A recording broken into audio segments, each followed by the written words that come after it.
They'll be putting the tariff of 25% on Canada and separately 25% on Mexico because we have very big deficits with those countries. Those tariffs may or may not rise with time. How could it possibly make sense to put tariffs on one of our closest allies, Canada?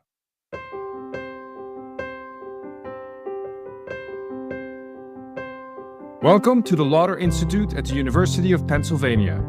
I'm Jules van Binsbergen, director of the Institute and a finance professor at the Wharton School. And I'm Jonathan Berk, a finance professor at the Graduate School of Business at Stanford University. This is the All Else Equal podcast.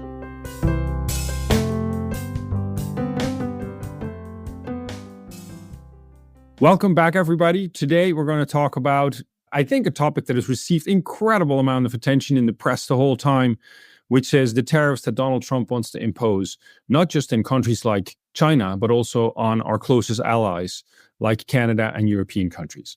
So, before we get into the nuts and bolts, I do think, Jules, that one of the problems that we've had as a society is that experts will opine on something and not explain their thinking.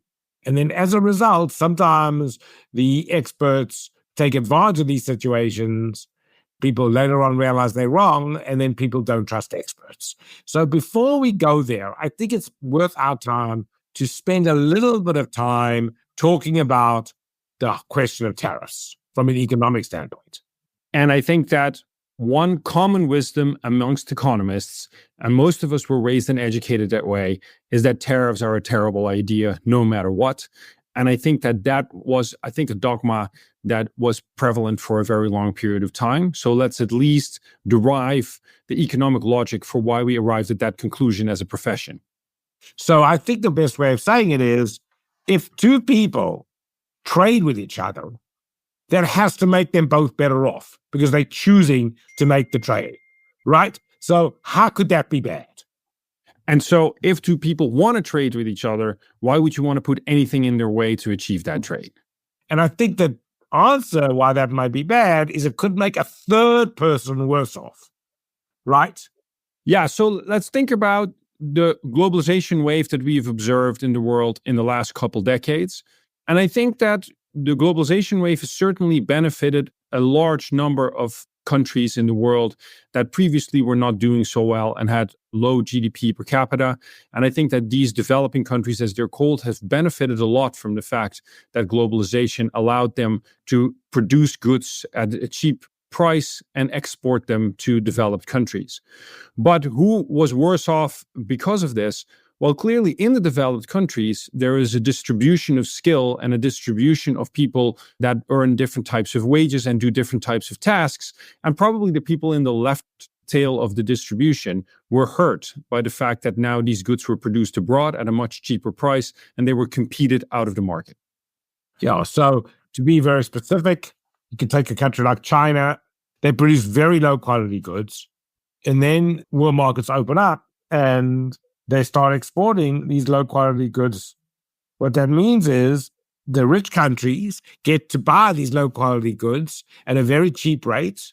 And the people in the rich countries making the low quality goods are now displaced.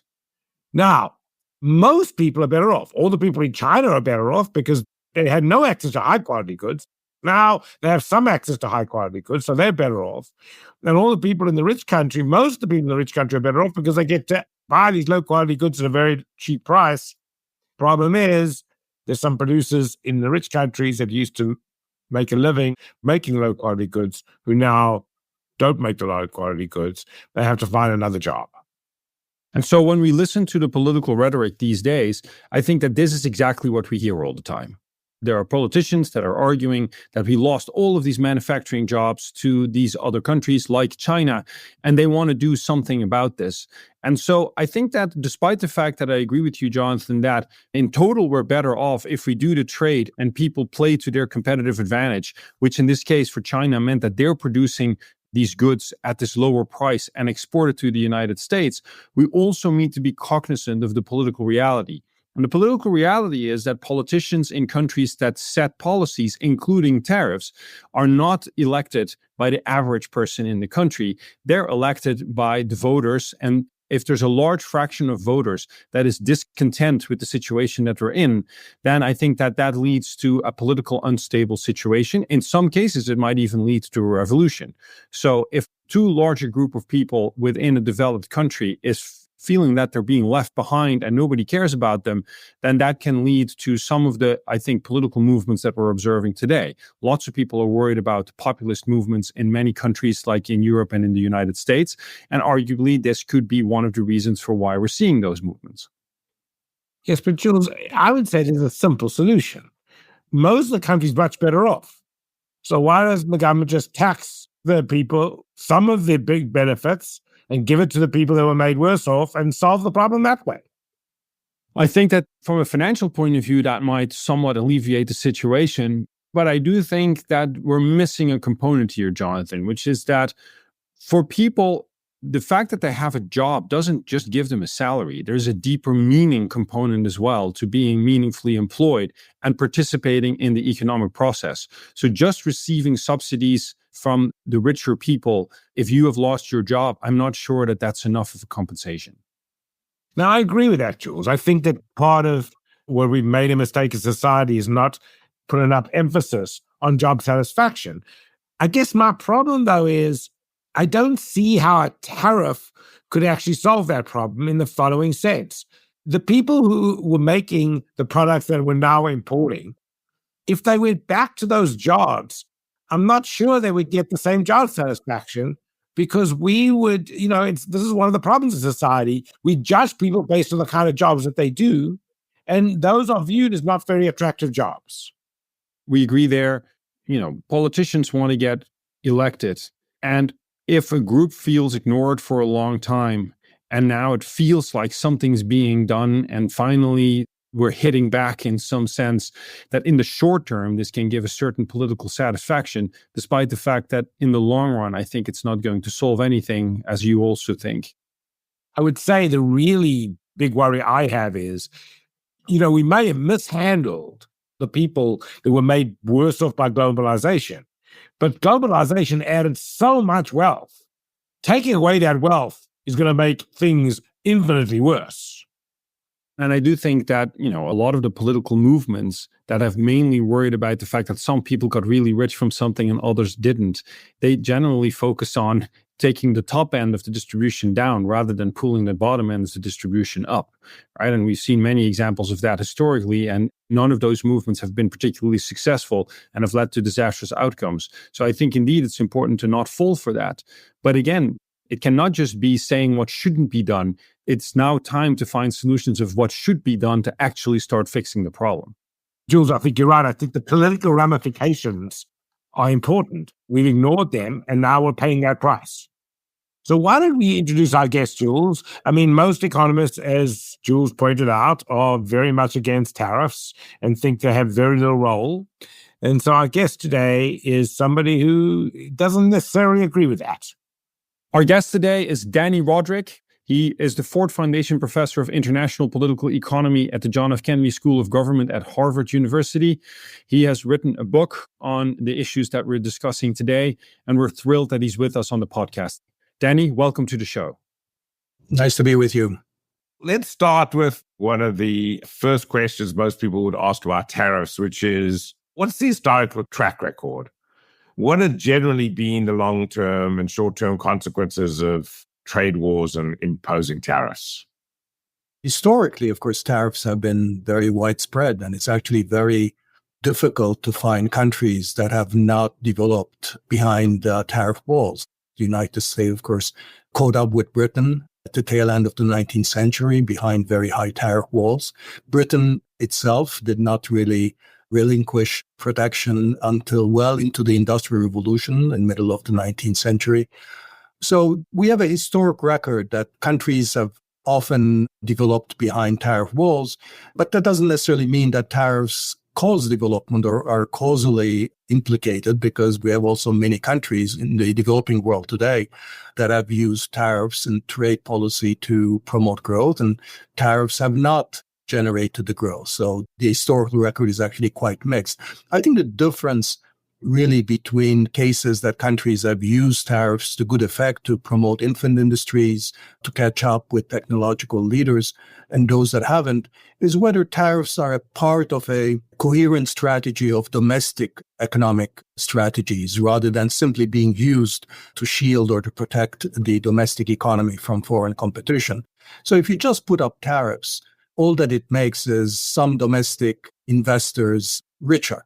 Doesn't mean that those firms that become more profitable will use the resources to innovate, to invest, to hire more people, to expand, to do all kinds of the things that you want achieved during the process of economic development or growth. So you need to ensure that if you're providing your producers with this respite, with this protection, that you're also doing other things. You're goading them, you're encouraging them, you're nudging them to actually invest. And that requires other kinds of policies, industrial policies, typically, or other tax policies, that you're investing in the skills of your workforce, that you're providing the right kind of infrastructure, that you're investing in R&D and innovation. So I think the historical record is that tariffs can work, but they need to be part of a suite of policies that are targeting innovation and economic growth and catch up. And I think probably from that perspective, what's the most disappointing today is the use of tariffs almost exclusively as the only sort of a Swiss Army knife of everything, trying to achieve all possible objectives with tariffs, which historically, I think, will end up in disappointment.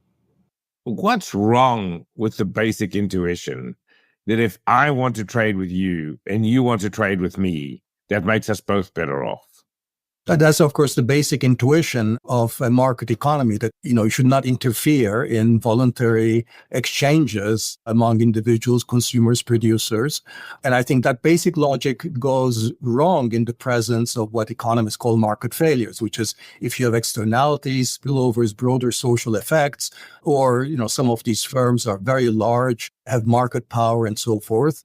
In those cases, that simple logic of not interfering in trade can fail. But the key is really, and I think what your question is posing, is that when you're going to interfere in trade, you're going to use trade policy, you want to be very targeted. You want to be clear that you're achieving a particular social objective.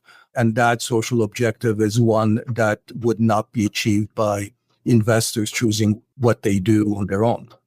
So, Dani, why do you think that in the US, tariffs are back on the agenda as much as they are today? Is this just something that just because of the recent election has happened? Or do you think that there was already a larger societal trend and a social pressure for tariffs to be reintroduced to protect American workers and industries? So why are we suddenly talking about tariffs again to the extent that we are?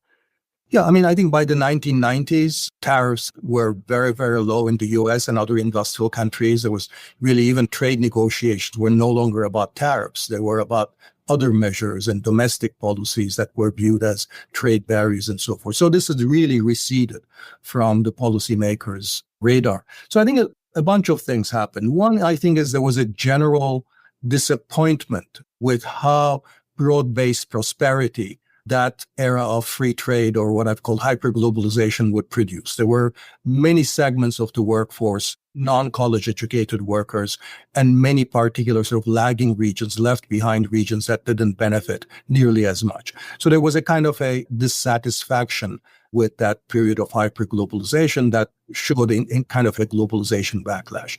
There were increasing worries about deindustrialization and trade balance, and worries that were heightened by China rising as a kind of a geopolitical rival. And I think we could see that already in the Biden administration, that becoming a very significant issue, that maybe free trade with China, especially in sensitive technologies and so forth, is not the best thing. COVID obviously made the whole issue of what we now call resilience, which is sort of making sure that you can get access to your inputs and your equipment, public health inputs and so forth. So reshoring some of your inputs and maybe relying a little bit less on international trade, more on domestic supplies, I think that was an additional factor. Finally, I would add the green challenge, the climate transition became a much more obvious policy challenge. And I think as countries started to target the green transition and renewables, I think trade and free trade sort of lost their priority in terms of what governments were focusing on. And if there was a conflict between, do I prefer my local suppliers of solar cells or do I rely on international trade, you were more likely to go with the former now. So there was a whole confluence of causes, from both dissatisfaction with hyperglobalization and the backlash to the new green transition challenge to these new geopolitical concerns. So these geopolitical concerns, I think, are a good indeed explanation of what tariffs you would put on China. But we've seen a number of tariffs on very close allies and even neighboring countries. So do you think that those tariffs would still fit in with sort of the narrative that you just gave? Or do you think that there may be another purpose for trying to pose those tariffs on those countries? Don't ask me to try to justify, what Trump is doing with his trade policy. It's interesting that even his closest economic advisors, in what they wrote before, like Stephen Mirren, his chair of Council of Economic Advisors. So, he basically in October last year wrote a piece about how you could use tariffs as an instrument to target your trade balance. He was very concerned about the trade balance. The argument is, can we use tariffs to improve the trade balance? But he didn't suggest that the U.S. should go after Mexico or Canada or Denmark. It was basically China and some other large exporters. And you should go slowly. You should go after your enemies, not your friends, if you're using them to extract concessions from your geopolitical rivals and so forth. So this focus on using tariffs on America's closest allies, I think, was unexpected. It's very odd, considering that Trump, for example, is now completely undermining the U.S., Mexico, Canada free trade agreement, which he negotiated in the previous administration. So it's very difficult to make sense of it, other than simply by saying Trump likes tariffs. So whoever goes to him with some proposal for tariffs, he'll say yes. You pointed to the world without tariffs, the globalization world, and you pointed out that there was this great increase in the gap between the rich and the poor. But what we can't do is think about what would have happened had there been tariffs in place. Surely, I agree, the gap between the rich and the poor might not have increased that much, but we might all be very poor. To what extent is this the best world we could ever get? The world without tariffs, which has more unfairness, but we're all richer, versus a world where perhaps, maybe I'm wrong, but perhaps the alternative is a world where everybody's poor. So to what extent is that really the trade-off? Yeah, so I think that has two sides to it, the American side to it and the Chinese side, because that was the biggest sort of trade relationship. And in some sense, the biggest critique of that era is that U.S. let China take advantage of the U.S. market, and China lifted hundreds of millions of people out of abject poverty as a result of free trade. The United States, maybe some people suffered, but as you say, maybe they might have even been worse off in the alternative of that. So I think the alternative, it depends very much on the counterfactual. Let me address the China issue first. I think it's a mistake to look at China's achievement in this period as being the product of free trade. I mean, you look at what China did, was China was using very actively trade policies, industrial policies, intervening in the currency markets, capital controls. So it was a very actively managed, I think the best way to describe the Chinese economy is a kind of a mixed economy where, of course, private entrepreneurship and markets do a lot of things, but there's a lot of government intervention, and free trade really has not been China's policy. So it's not that China prospered through free trade. Yes, it benefited from open markets in the rest of the world, but it wasn't China's free trade policies that helped that country lift 500 million people out of poverty. Say China had just opened their borders. I think there's a pretty good chance they'd be richer than they are today. We have a counterfactual actually. After the 1980s, Latin America did exactly that. Take Mexico. Mexico went all the way to free trade. right? It had all the benefits of free trade. It was, as closest to the North American supply chains, had, right at the border of the United States, the most preferential free trade agreement. Essentially, Mexico said free trade is going to be my growth strategy. I don't need to do anything else. It has had zero productivity growth since NAFTA. Zero. Okay, I agree. But what about the counterfactual? Maybe they would have negative growth if they didn't. I mean, it's a completely dysfunctional, corrupt country, right? You know what? Mexico actually had 3% annual productivity growth during its import substitution era. Between the 1930s and the 1980s, Mexico grew at 5-6% a year. So it's not like Mexico, it could never grow. It grew under, by the way, policies I would never recommend to anybody.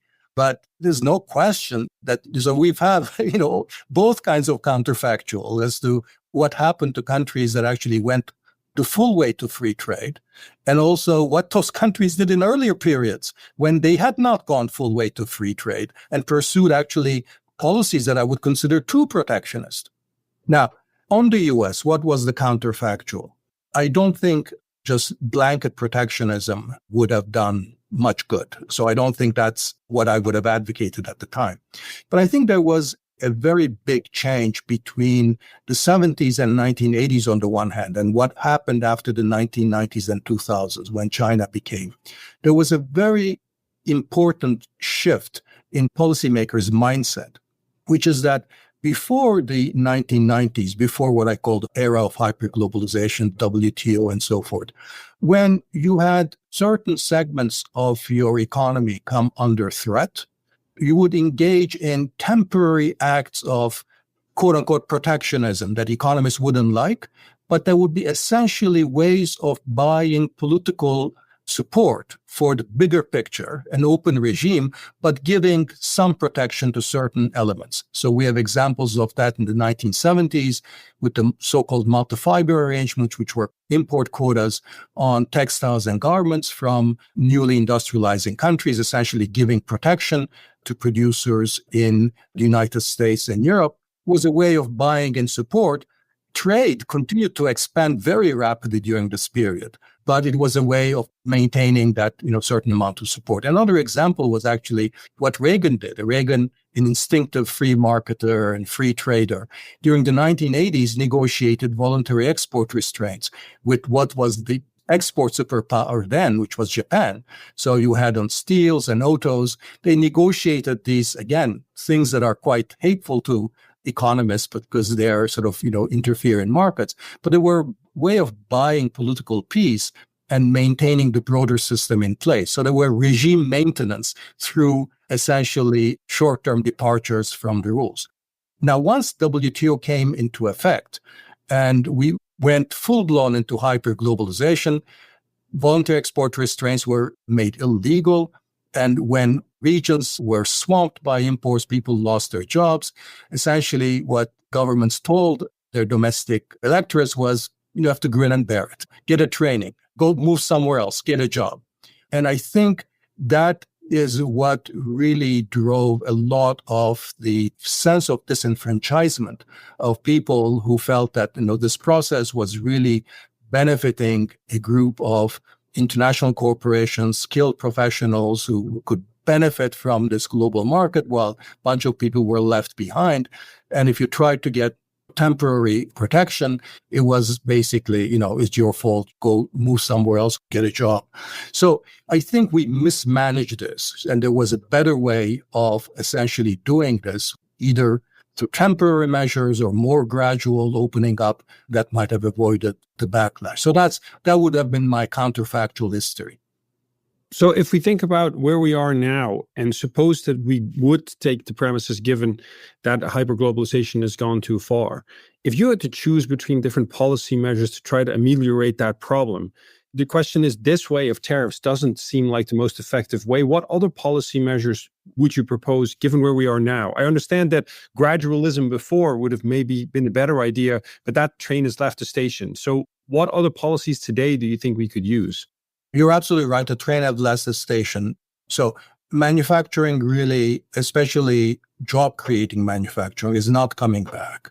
So I think the attempt to use tariffs either to fix the trade balance or to create lots of manufacturing jobs so we can go back to sort of a middle class that's propped up by manufacturing jobs. That was the past. That's not the future, even under the best. So that's, I think, the fundamental problem that I think neither the left nor the right out of the mainstream have quite internalized, is that the US, as in fact all other economies, whether rich or middle income, are essentially service economies and going forward. And that has very little to do with the trade deficit. That has very little to do with manufacturing. You may want to do something on manufacturing because manufacturing still is a source of innovation. It might be important for resilience. It might be high tech.